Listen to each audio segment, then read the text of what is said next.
Installing Oracle's VirtualBox. Virtual machines are a way to run multiple operating systems within Windows, if you will, underneath an existing operating system, like Windows 10. I use virtual machines extensively as I run Windows 7, Windows 8, Windows 10, and other versions of Windows, all on the same machine at the same time even, running Windows 10. Get VirtualBox from virtualbox.org. As always, do not go to third-party download sites, but instead go directly to the source, in this case, virtualbox.org. We'll click on the big button. We're downloading for Windows hosts. We will save this. It'll take a few seconds to download.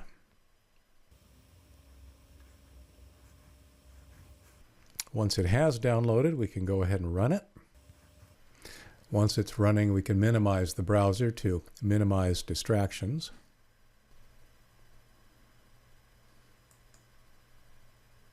Click on Next. We will take all of the settings at their defaults, including the install location. I do want to start menu entry. Personally, I don't like things on my desktop. We don't use the quick launch bar anymore, and I would like to have it go ahead and register any file associations that it has. We'll hit yes on the installation, click on install, and off it goes. It does need user account control permission.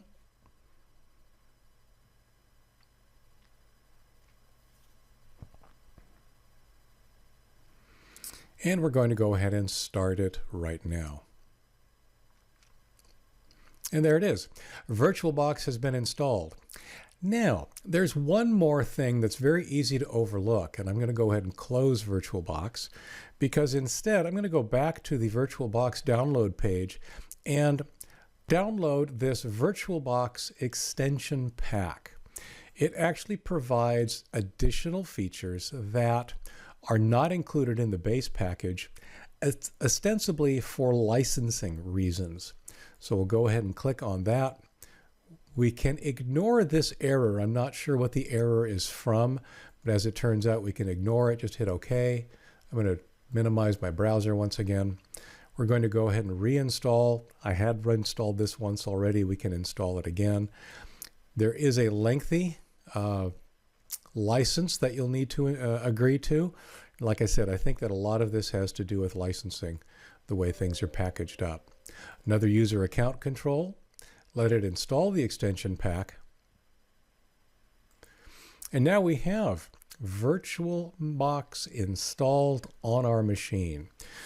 We'll save setting up a virtual machine for a separate video.